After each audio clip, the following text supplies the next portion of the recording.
伊吹童子。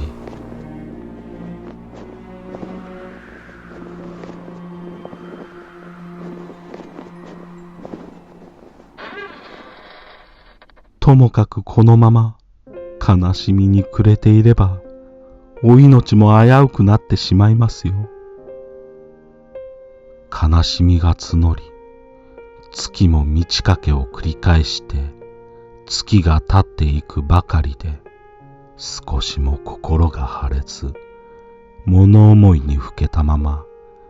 33ヶ月が過ぎ去り、元日の朝を迎えると、姫君は玉のように美しい男の子を産んだ。髪は黒々と肩まで垂れ下がり、歯は生え揃っていた。その産着を取り上げて、ああ、なんと美しい男の子か、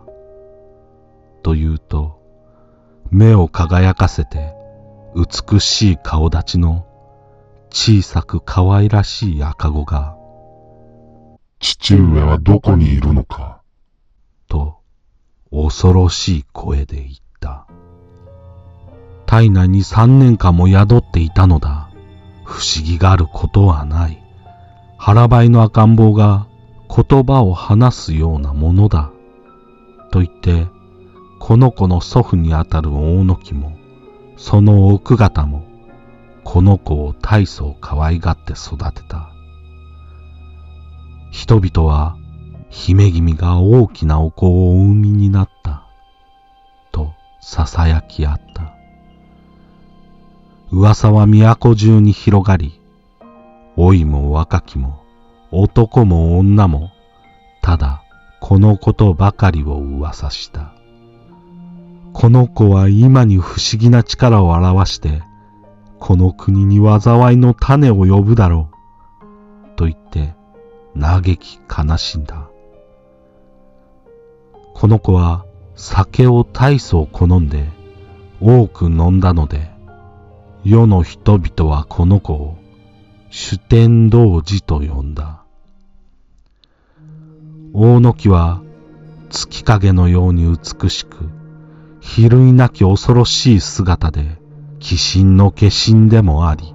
また二つの童子の名で呼ばれることは比類なきことである。と言って大層喜んだが、その童子はとても普通の子には思えない。このまま成長すれば世の中に悪いことが起きるのではないかと心配するものもあった。童子は恋にも竜にもなると言われていたので、大野木がこの賢い子を可愛がるのももっともなことであったが、大野木のねぐらでいつの間にか大きく育った蛇に命が縮むほど恐ろしい思いがしたのだ。瑠璃色の壺から生まれた6人の仏も3年もの間体内に宿り、生まれた時から人並み外れていたという。大国主は80年もの間体内に宿り、白いイノシシのようにして生まれたということだ。大使は悪王の世を恨んで、10年もの間言葉を発しなかったとも言う。これはまさに生まれついての化身である証拠である。このような話を聞くと、この童子も何かを成し遂げるのではないかとも思われるが、賢いとはいえ、人々が皆このように憎むのならば、惜しいと思ってもどうしようもない。大野木は乳母に、あの子を清らかなところに連れて行き、山奥に置いてきなさい、と命じた。乳母はすぐに夜に紛れ、童子を抱き上げ、あの伊吹山の人も通わぬ谷の奥の岩の隙間に、童子をそっと置き去りにした。実にむごたらしいことである。姫君は童子を失い、父上が情け薄く殺してしまったのだ。と言って朝から晩まで泣き暮れ、病に伏せてしまい、その嘆きは積もり積もってついに亡くなられた。童子はというと、谷底に捨てられてしばらくの間大声で泣き叫んでいたが、その後は静かになって獣のように走り回り遊び始めた。もともと人ならぬゆえに、親や兄弟の世話もなく、自然と育つばかりで、猿やウサギなどの獣が群がり、寄り添ってきて、花を捧げ、木の実を抱えて集まり、童子を慰めた。伊吹山のよもぎの葉の露をなめ、谷の腐った水を飲み、いつしか戦術を得て大力の身となった。この童子を誰がこの谷に捨ててしまったのか。多くの時が過ぎ、大野吉のことは昔話となって、知る人もいなくなり、久しく経った。あの酒呑童子は年を取ることもなく、14、15歳ほどの童子の姿のままで、その勢いは凄まじく、多くの鬼を手下として従えていた。力の強いこと比類なく、山を動かし谷を埋め、空を飛ぶことも自由自在で、戦術を操り、日夜雷鳴を轟かせ、山中を大いに騒がせていたので、伊吹大明神の怒りを買い、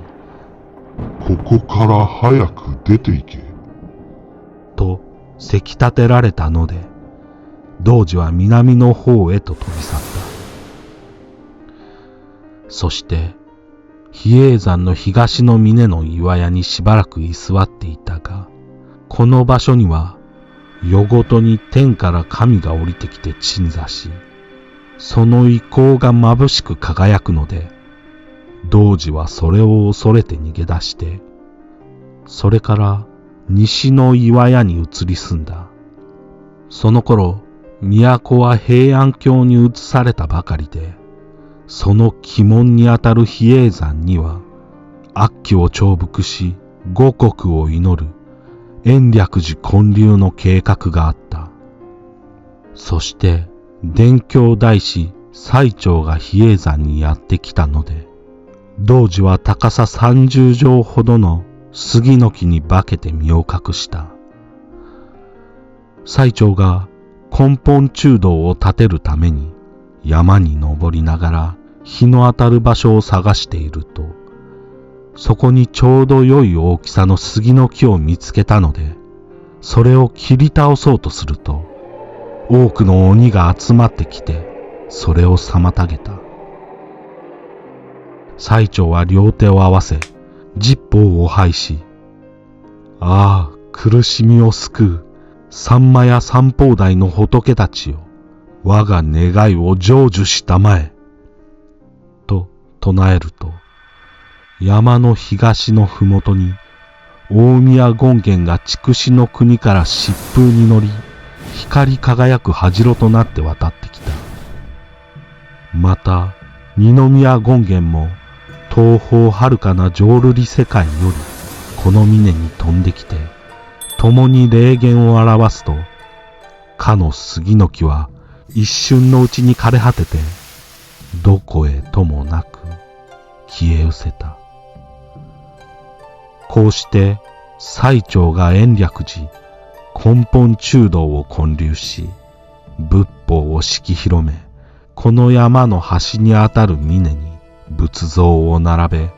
ふもとには八王子権現を祀って霊言を表された。その時、東方が光り輝き、仏様が現れて、我はこの世に現れて200万年の間、この地の主である。急ぎ、この地を結界の地とするのだ。我は山の神と共に、後の500年の間、仏法を守護しよう。と約束した。こうして主天童子は、比叡山を這うように逃げ出し、さらに西を目指して歩き出して、丹波の国、大江山にたどり着いた。そこは山が高く、谷が深く、険しい岩がそそり立ち、人の往来の絶えた場所で、鬼たちはここに住処を構えた。もとより鬼は、凶暴な性質の上に悪知恵を働かせて、通行人を捕らえては生きたまま食らうという悪行を重ね、隣国には病が流行し、多くの人々が亡くなった。また、丹波の国の美しい女たちの家族を皆殺しにし、泣きわめく女を岩屋に連れ帰った。鬼は女を召使いのように使い、夜な夜な恐ろしい姿を現して、宮殿の中を金銀財宝で飾り立て、酒盛りをしておごり高ぶっていた。それゆえ、鬼の岩屋を開ける者はいないと言われ、恐れて近づく者はいなかった。人はもちろんのこと、鳥や獣に至るまでそこに近づこうとはしなかった。世にも不思議なこの鬼を何というのであろうか。これは主天童子の生い立ちを描いた伊吹童子絵巻の物語であるが、この絵巻には欠損した前半があるのではと噂されていたが、近年それと見られる絵巻が大英博物館で見つかっている。時は遡り、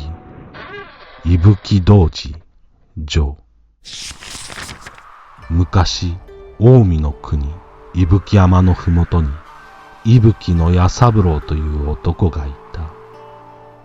父の弥太郎が伊吹大明神に祈願して授かった子で、故に体が大きく恐ろしい姿をしていて、岩を裂き山を動かし空をかける姿は人とも思えないほどであった。野山を駆け回り、獣を捕らえては食らい、酒が好きで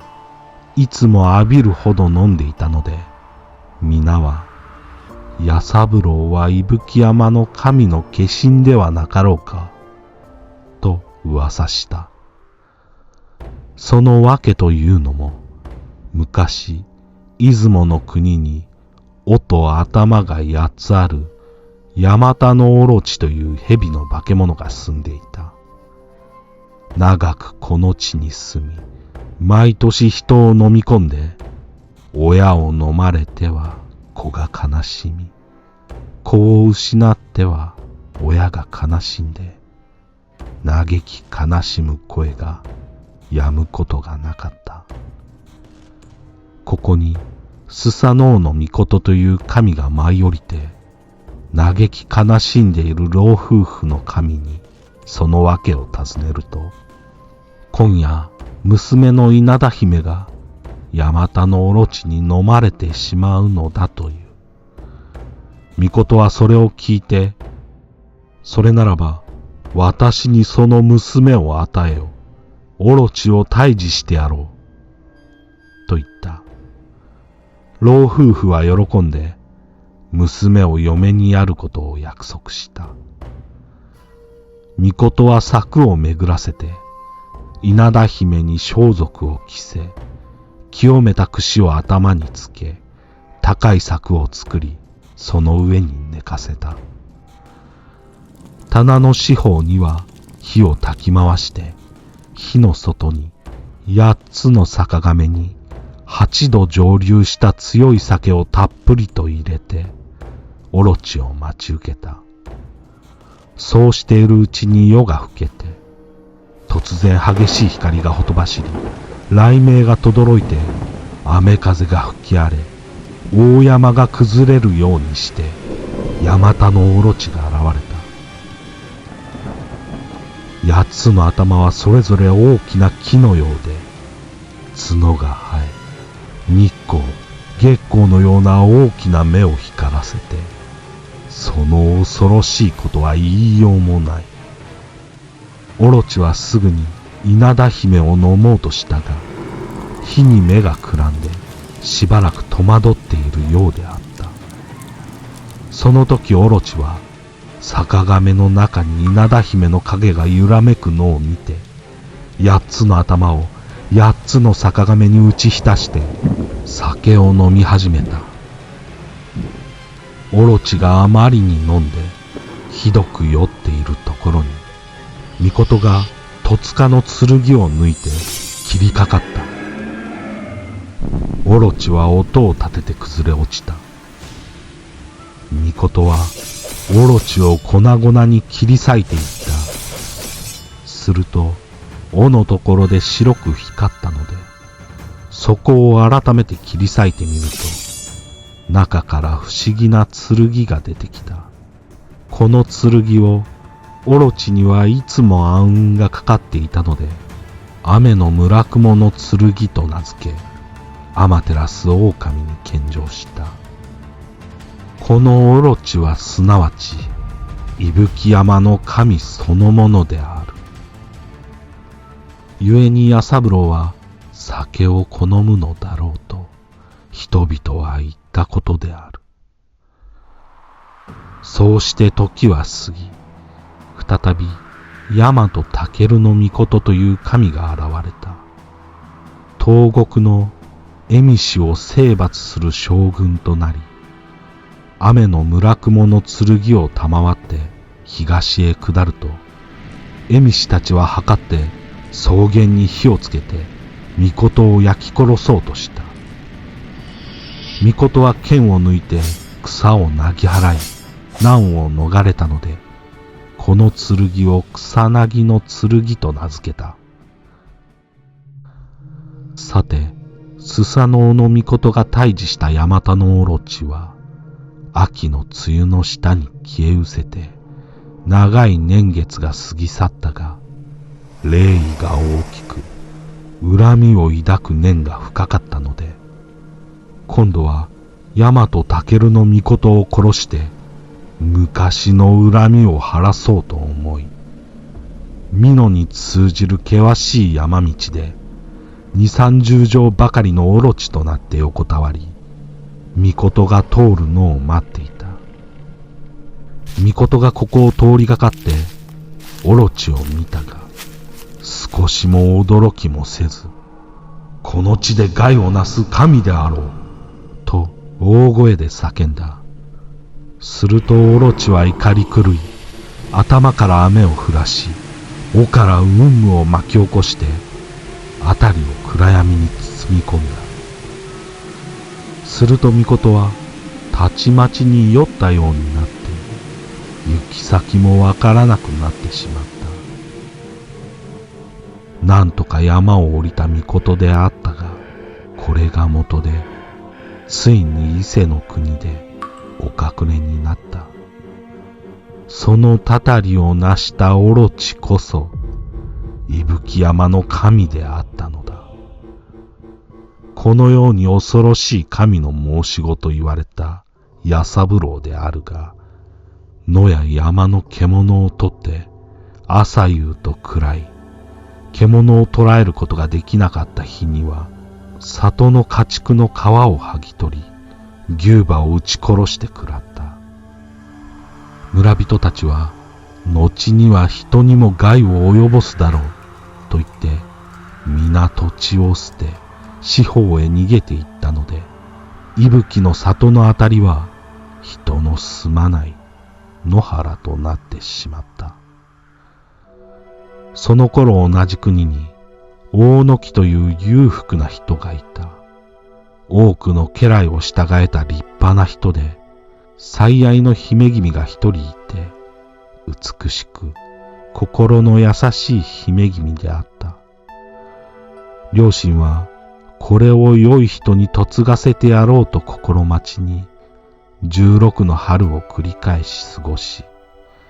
屋敷の奥深くに多くの女房たちと住まわせて、